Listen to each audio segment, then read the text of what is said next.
প্রতি বছর কৃষিতে মোটা অঙ্কের ঋণ বিতরণের লক্ষ্যমাত্রা ধরা হলেও তা অর্জন করতে পারে না ব্যাংকগুলো। অন্যদিকে অর্থ না পাওয়ার অভিযোগও থাকে কৃষকদের, কেননা প্রয়োজনীয় জামানত ও কাগজপত্রের যোগান বড় সমস্যা। তবে এবার সেই প্রক্রিয়া আরো সহজ করতে যাচ্ছে বাংলাদেশ ব্যাংক। সংবাদ সম্মেলনে বলা হয়, কোনো ধরনের জামানত ছাড়াই 5 লাখ টাকা পর্যন্ত ঋণ পাবেন প্রকৃত কৃষক। এক্ষেত্রে বিতরণের স্বচ্ছতা নিশ্চিতে নজরদারি করবে নিয়ন্ত্রক সংস্থা। আমি যদি সঠিক কৃষককে ঋণ প্রদান কৃষি ঋণ প্রদান না করি, তাহলে সেখানে একটা মানি লন্ডারিং হয়ে যাচ্ছে।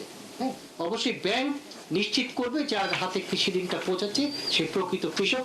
সংবাদ সম্মেলনে জানানো হয়, চলতি অর্থবছর কৃষি ঋণ বিতরণের লক্ষ্যমাত্রা ধরা হয়েছে 60,000 কোটি টাকা, যা আগের অর্থবছরের চেয়ে 21,000 কোটি টাকা বেশি।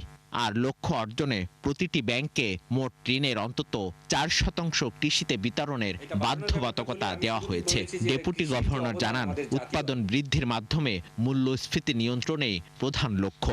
ঋণ হিসেবে যেটা দেওয়া উচিত সেটার তুলনায় মনে হয় আমরা আরো বাড়ানো দরকার। সেই উদ্দেশ্যকে সামনে রেখে আমরা 2.5% থেকে এবার 4% উন্নীত করেছি।